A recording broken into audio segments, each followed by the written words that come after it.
Di balik suara hamba, biarkan ada hembusan suara Roh Kudus. Apa yang hamba-Mu bicarakan, bincangkan, ucapkan, katakan, beritakan, sia-sialah jikalau bukan Tuhan. Tuhan, Engkaulah segala sesuatu. Engkaulah hidupku, Engkaulah perbincanganku, pembicaraanku, Engkaulah segala sesuatu. Biarkan firman-Mu memenuhi mulut kami, hati kami, hidup kami ya Tuhan. Sembunyikan hamba-Mu erat-erat di balik salib Tuhan Yesus, biar firman Tuhan Yesus yang terdengar. Tuhan, urapi seluruh keluarga Saat Teduh yang memiliki hubungan yang sangat intim pribadi dengan Alkitab di tangan mereka. Dalam nama Yesus. Haleluya. Amin. Puji Tuhan. Ambil Alkitab, catatan. Mari kita belajar bagaimana membaca Alkitab.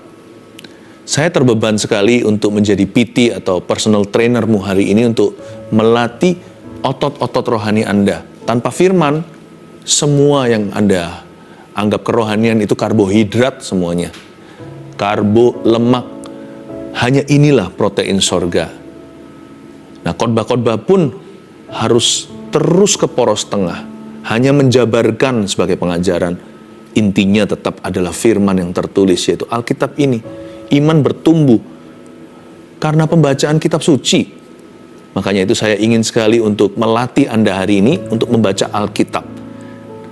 Langsung nanti dari pengajaran ini maupun dari pengalaman pribadi, saya ingin supaya Saat Teduh kali ini menjadi inspirasi agar Anda cinta the Bible in your hand. Kalau Alkitab Anda itu bersih, kemungkinan besar hidup Anda kotor. Kalau Alkitab kita kotor, bukan kotor karena debu, tidak dijaga kebersihannya, tetapi kalau Alkitab kita itu tidak ada coretannya ceritanya, bukan berarti ditulis sini ada orang menulis catatan, saya mengerti, tapi kalau Alkitabnya sama sekali nggak pernah dibuka, halaman-halamannya baru, kemungkinan besar hidup kita akan dikotori dosa. Penting sekali ya. Di dalam hidup saya ada 2 kitab yang paling utama.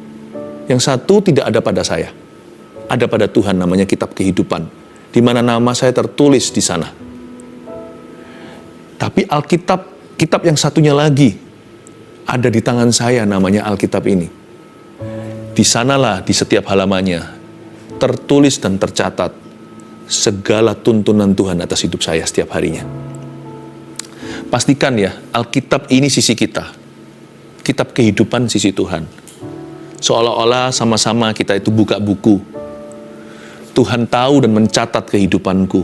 Bukankah pada Tuhan ada kitab-kitab tentang kehidupan kita? Tetapi pada kita hanya ada satu buku ini, yang lainnya hanyalah perkembangannya. Tapi ini sajalah firman Allah. Jangan sampai kita itu asal-asalan setengah-setengah.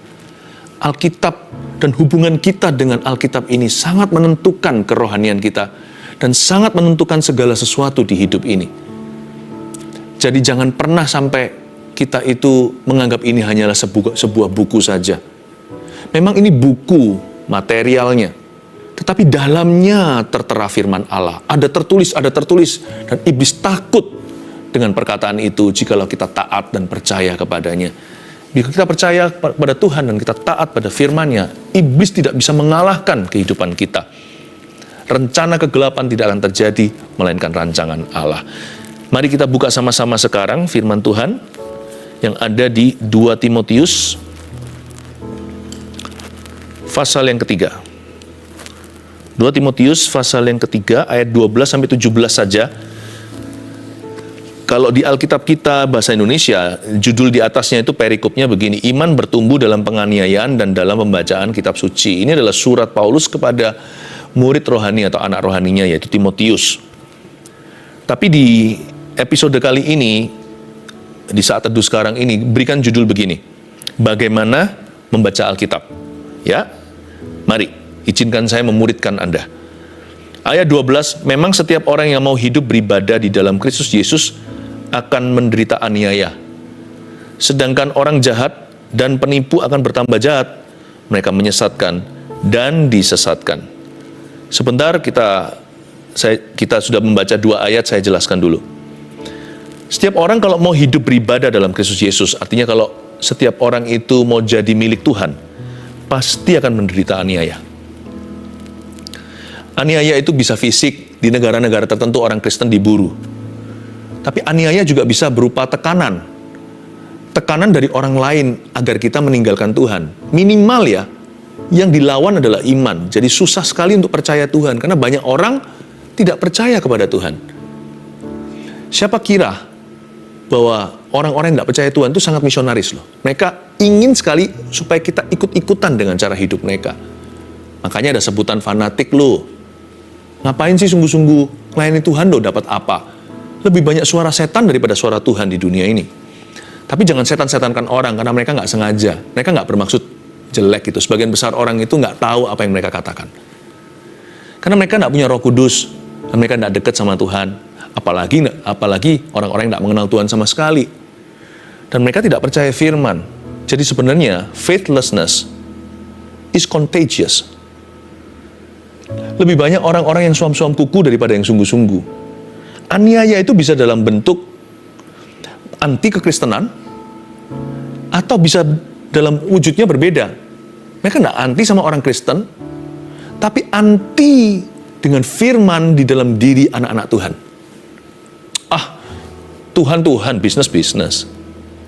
Kata-kata seperti itu toksik sekali dalam jiwa dan racun sekali. Makanya itu, kalau kita mau hidup setia sampai mati, kalau kita mau selamat sampai tujuan, kita harus berpegang teguh pada firman, karena ada penganiayaan.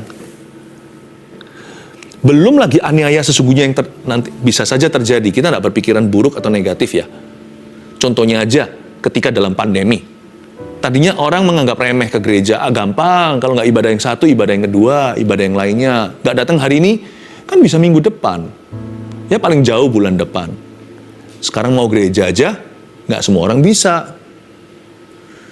Lalu kita bisa saja sekarang kita anggap murah atau anggap murahan. Karena firman kan banyak juga.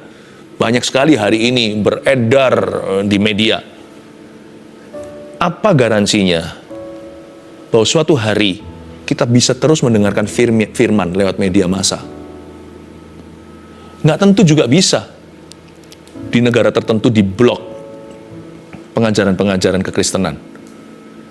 Karena bagaimanapun juga, setiap media itu ada yang punya. Kita ini hanya numpang lewat. Celaka nggak kalau suatu hari pengajaran jadi langka? Saya sih nggak khawatir, karena saya punya firman. Saya nggak hafal seluruh Alkitab Kejadian sampai Wahyu. Saya pun masih tertatih-tatih untuk melakukannya, terus terang saja. Tapi saya nggak nunggu sempurna baru mengajarkannya, karena orang lain butuh roti yang sama yang saya makan setiap harinya, lewat halaman-halaman yang saya baca di Alkitab saya ini. Tapi yang saya lakukan adalah, saya terus-menerus mengejar firman. Saya terus makan. Jadi sekalipun sampai miskin pengajaran di seluruh dunia diblok pun, aniaya sesungguhnya terjadi seperti yang ditakutkan orang kitab Wahyu, antikristus. Saya sih nggak mau berpikiran demikian jauh. Saya hanya mau setia hari per hari. Nanti pada saatnya kesusahan sehari adalah untuk sehari. Pada waktunya tiba, saya pasti ready. Tapi banyak orang lebih nggak siap dari saya. Saya aja yang mempersiapkan diri demikian rupa aja kadang-kadang merasa nggak cukup kok. Saya ngomong gini bukan sok rohani ya, tapi hari ini saya jadi PT kan, saya jadi personal trainer Anda, supaya nanti otot-otot rohani Anda jadi. Baru kemarin, saya duduk itu 6 jam. Ya berdiri sekali-kali, kalau nggak gitu kan, nggak bagus juga kan, kita nggak bergerak. Saya duduk baca Alkitab tuh 6 jam. Baru kemarin ini. Tanpa disadari, sudah sore nih.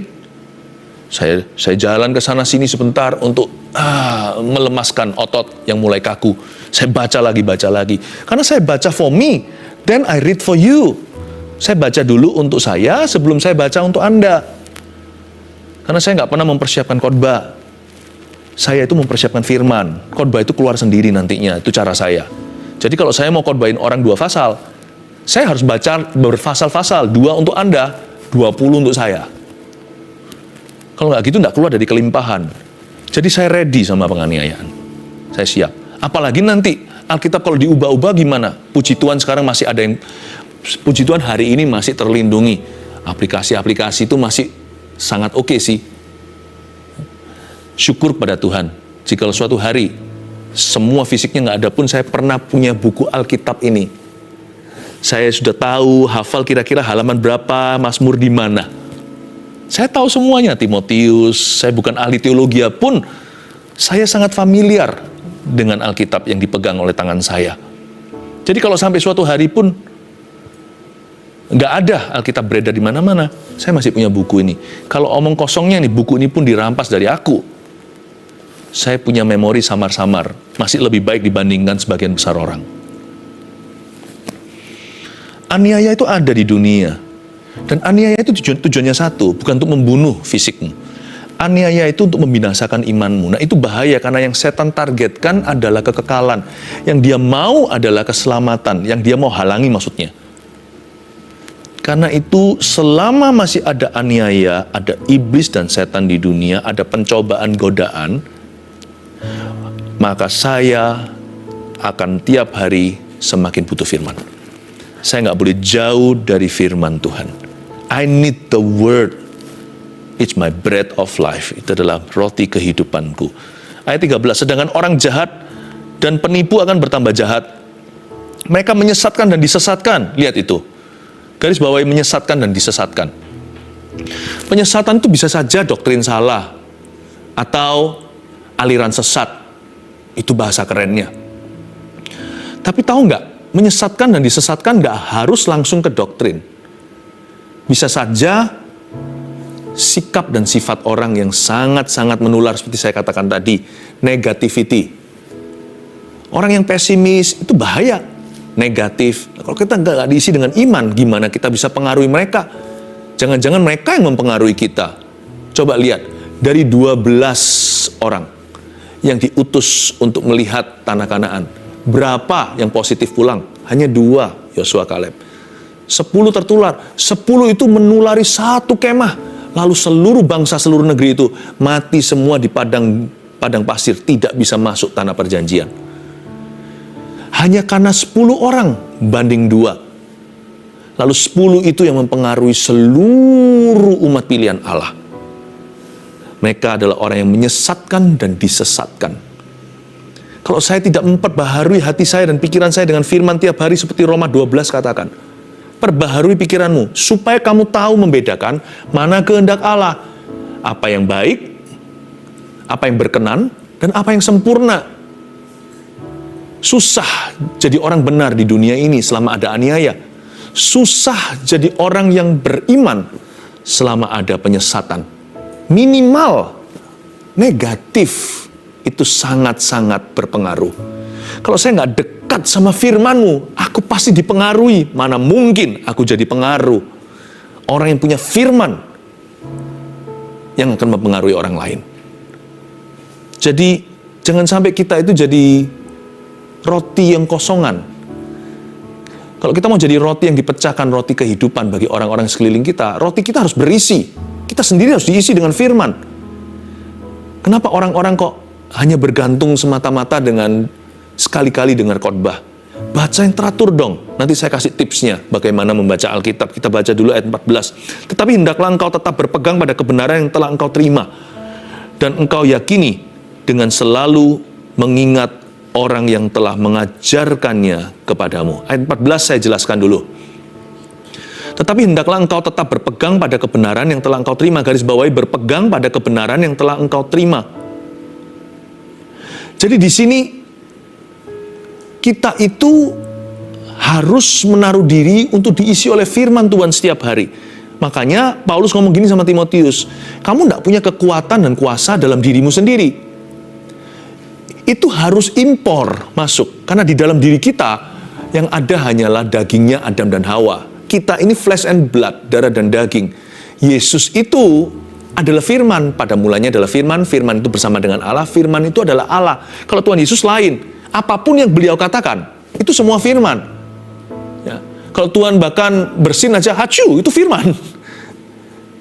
Apapun yang Tuhan katakan, itu firman. Makanya semua yang Tuhan katakan dicatat. Bahkan tidak semua, karena nggak cukup buku di dunia ini untuk menampungnya. Andai kata semua yang Tuhan Yesus ajarkan, semua perumpamaannya itu dibukukan, seluruh perpustakaan meledak di dunia. Kalau kita lain, kita hacu ya hacu, kita batuk ya batuk. Karena tidak ada firman dalam diri kita kalau nggak diisi. Makanya Paulus berkata begini, kamu perlu berpegang pada kebenaran. Nggak berhenti di sana, kebenaran itu nggak otomatis ada di dalam dirimu. Yang telah engkau terima. Harus menerima dulu, input mempengaruhi output. Oh, jadi begitu. Jadi semua firman itu impor. Hari ini saya penuh firman, karena firman itu injeksi, masuk ke dalam diriku secara sengaja, itu karena ku cari. Firman tidak akan membuat orang kesurupan, dia tidak seperti setan yang tidak diundang, lalu tiba-tiba memenuhi rumah, lalu menghantui kita. Tanpa disadari, orang itu sendiri nggak menyadarinya. Waktu didoakan, tiba-tiba kesurupan, ternyata dulu dia main kuasa-kuasa gelap. Mungkin dia melakukan 1-2 hal, tapi nggak pernah ada janji setan aku akan menyurupimu. Tiba-tiba aja dia sudah dikuasai. Kalau firman tidak begitu, dia itu mengetuk pintu. Kalau nggak dicari, dia nggak masuk ke dalam. Makanya itu jangan keraskan hatimu jikalau hari ini Tuhan berfirman kepadamu. Seperti di masa Mara dan Meriba. Jikalau hari ini kau mendengarkan suara Tuhan, jangan keraskan hatimu. Barang siapa bertelinga, kata kitab Wahyu, hendaklah dia mendengarkan apa yang Roh Kudus hendak katakan kepada jemaat. Berpegang pada kebenaran yang telah kau terima. Semua firman di hidup kita itu impor semua. Yang nggak impor itu, yang sudah darah daging sama kita itu Adam dan Hawa. Coba ya, tanpa firman ya, kita semua sama saja. Saya akan kembali ke kehidupan lama saya. Dulu suka berantem, saya akan berantem. Dulu kecanduan, saya akan kembali ke situ. Yang membuat saya menjaga saya semuanya hari ini tetap dalam jalan Tuhan adalah, maka perkataanmu telah kutaruh dalam hatiku. Itu diimpor dulu. Supaya jangan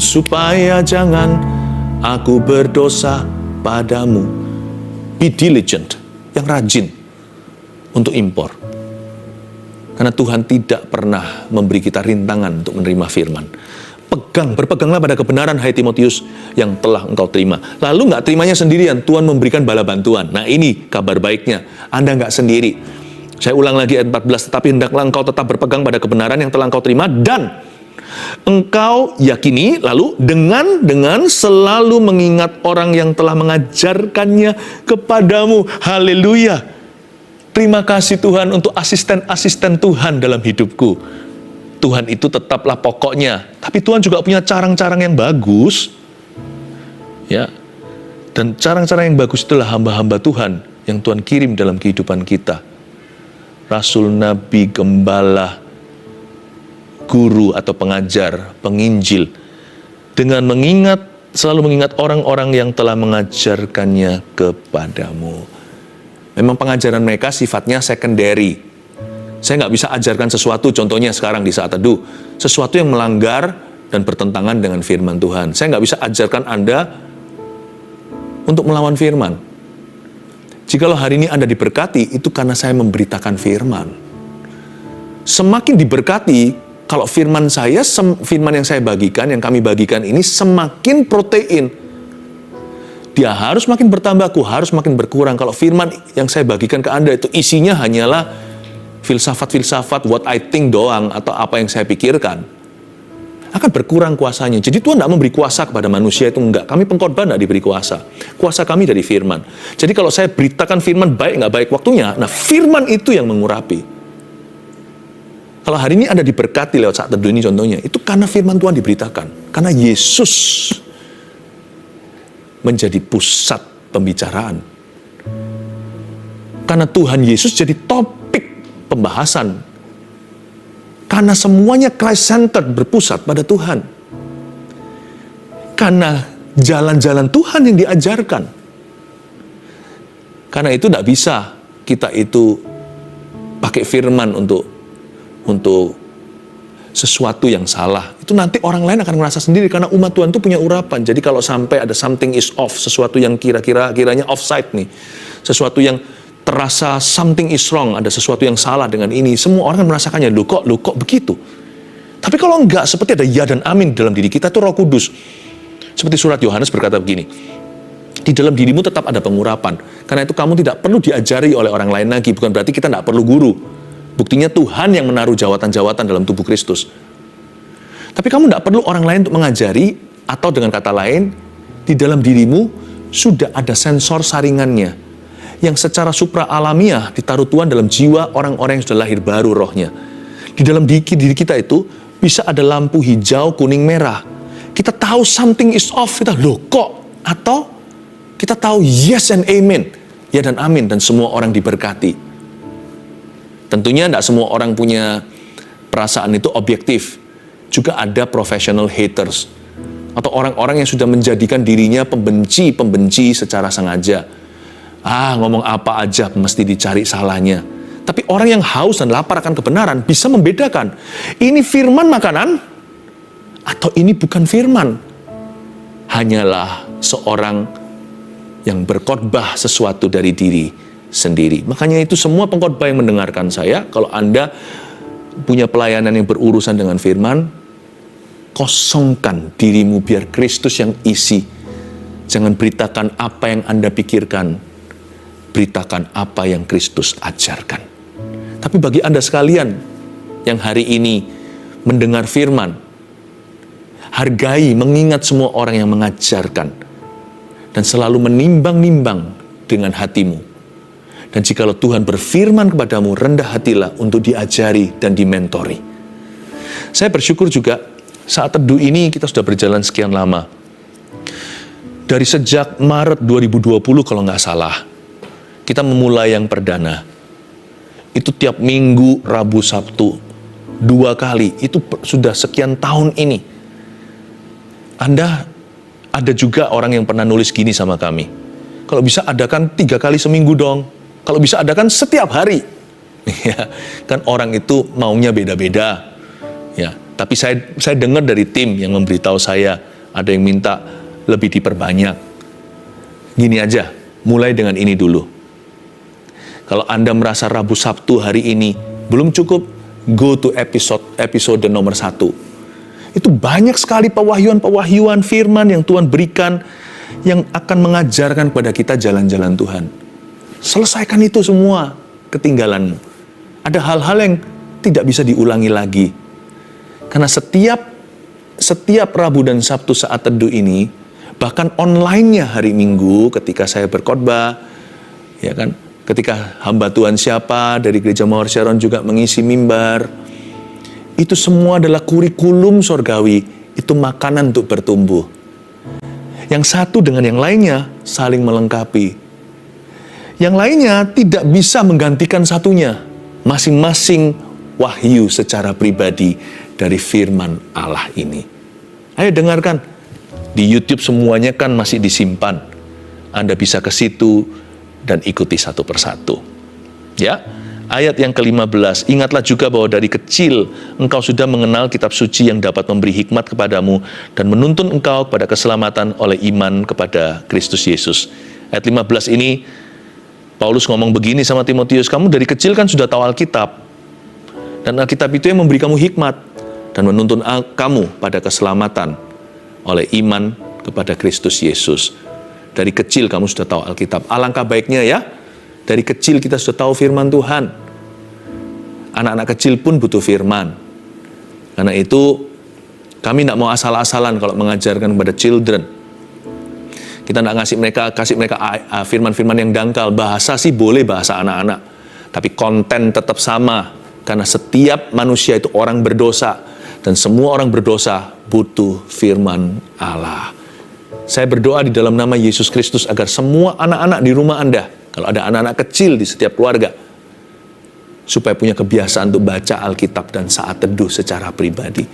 Dan kalau di sini ada anak-anak yang usianya di bawah usianya 12 tahun bahkan ke bawah, yang ikut saat teduh, hello, salam kenal di dalam hadirat Allah.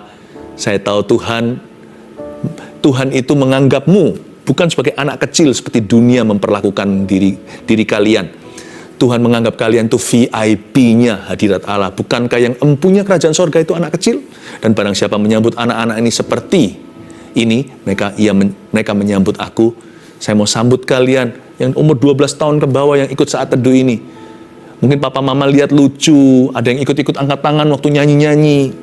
Memang lucu di mata manusia, tapi itu serius di mata Allah, karena dari mulut bayi telah kuletakkan fondasi kuasa, yaitu firman Allah. Ikut aja anak-anak di bawah. Gak apa-apa mereka belum terlalu memahami, terlalu kecil, tapi mereka sudah terbiasa dengan hadirat Allah. Mereka sudah terbiasa dengan pengajaran firman, dengan khotbah yang didengarkan. Nanti ya, mereka jadikan itu bagian hidup mereka yang tidak terpisahkan. Yang untung nanti papa mamanya tidak membesarkan anak sendiri, tapi ada firman Tuhan. Ayat 16, segala tulisan yang diilhamkan Allah memang bermanfaat untuk mengajar, untuk menyatakan kesalahan, untuk memperbaiki kelakuan, dan untuk mendidik orang dalam kebenaran. Dengan demikian tiap-tiap manusia kepunyaan Allah diperlengkapi untuk setiap perbuatan baik. Ayat 16, segala tulisan yang diilhamkan Allah, jangan pilih-pilih Kejadian sampai Wahyu. Baca yang teratur ya. Segala tulisan yang diilhamkan Allah itu berarti bahkan hasta-hasta, silsilah nama, semua itu adalah ilham Allah. Dan memang bermanfaat. Jadi jangan pernah berkata, firman ini berguna, yang ini apa gunanya? Firman ini bermanfaat, yang ini buat otak saya penat. Dapat apa ya?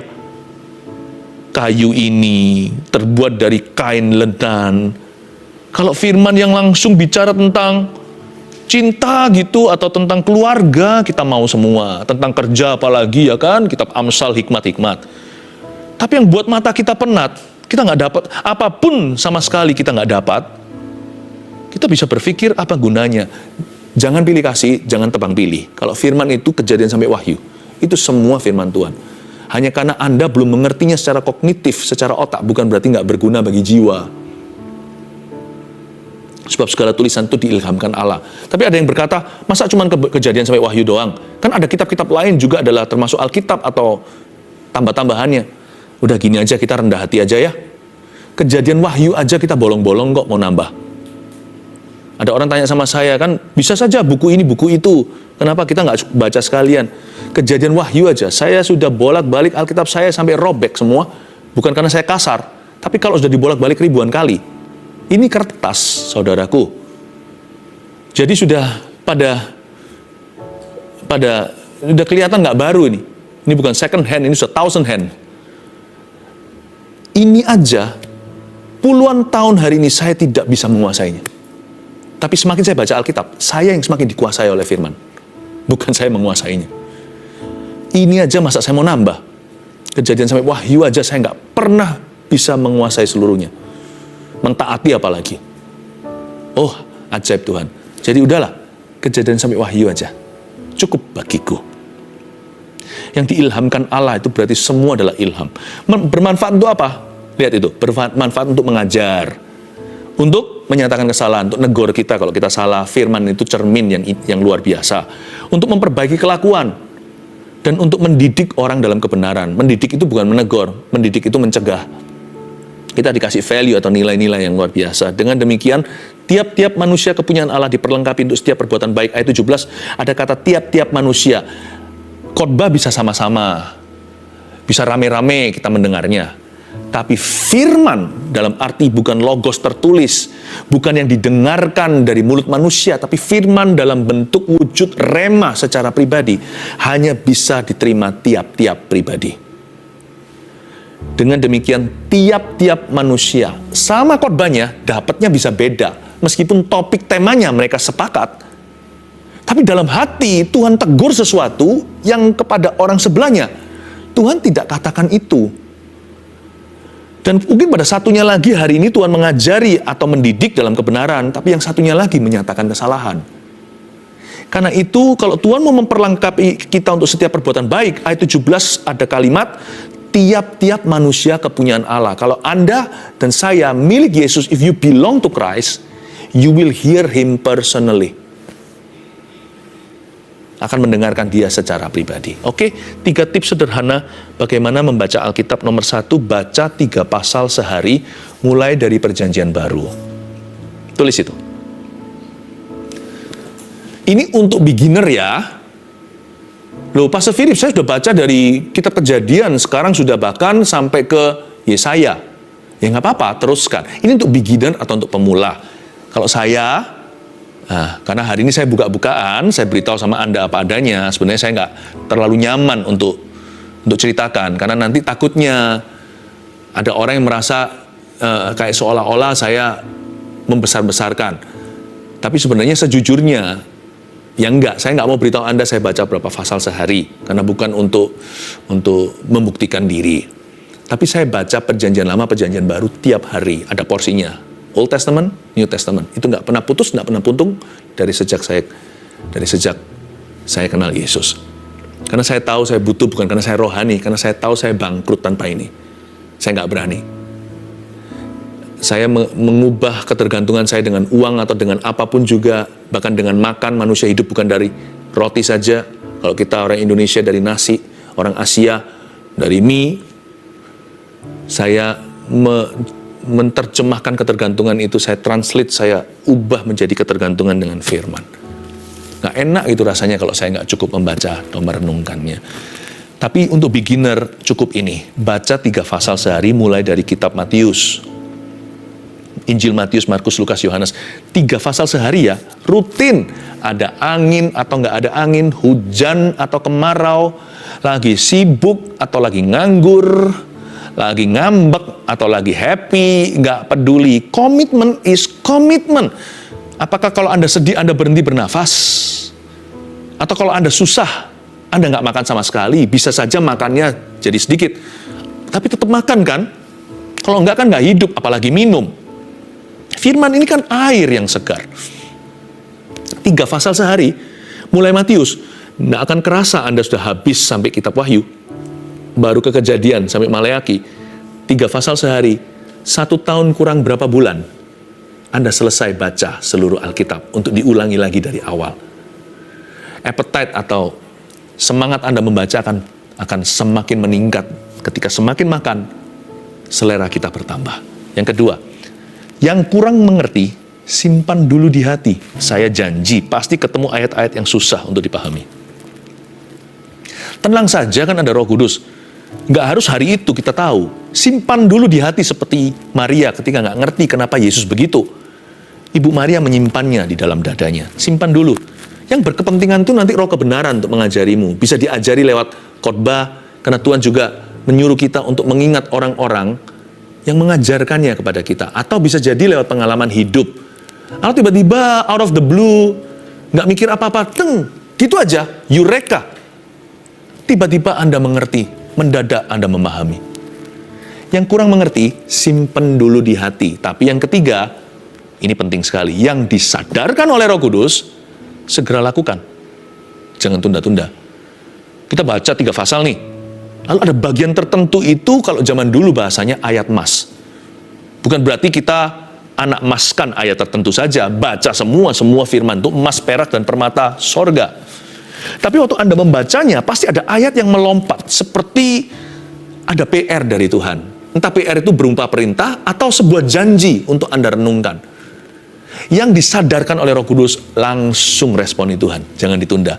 Berarti itu kairos atau waktu ilahi telah tiba agar firman itu berkuasa di dalam kehidupan Anda. Ujungnya biasanya adalah kemenangan. Amin. Saya ulang lagi bagaimana membaca Alkitab. 1, baca 3 pasal sehari mulai dari perjanjian baru. 2, yang kurang mengerti, simpan dulu ya di hati. 3, yang disadarkan oleh Roh Kudus, segera lakukan. Jangan simpan sampai besok hari sebelum basi. Haleluya, Tuhan beserta.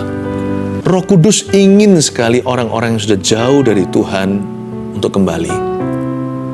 Saya merasakan betul bahwa sekalipun sepanjang saat teduh ini adalah untuk everybody, tapi secara khususnya Tuhan terbeban sekali untuk memanggil pulang si bungsu yang hilang.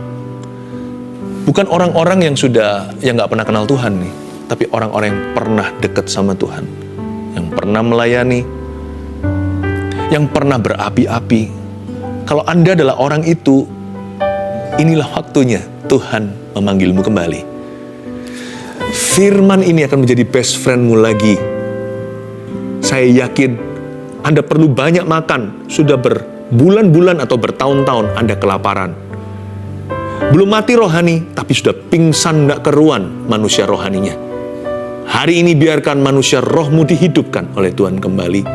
Tuhan sayang kepada setiap orang yang sudah murtad dari jalan kebenaran. Kembalilah. Don't backslide anymore. Jangan merosot lagi ke bawah. Tuhan punya rencana.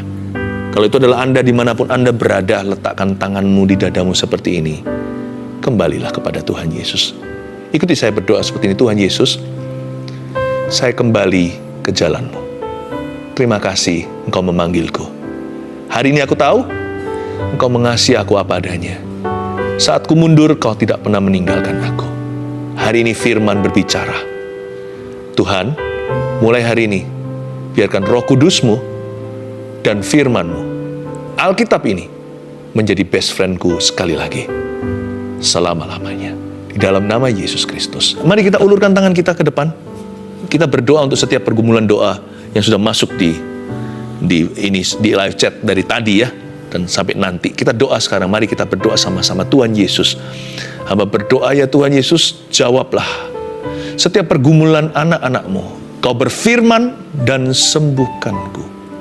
Engkau Tuhan penyembuhku.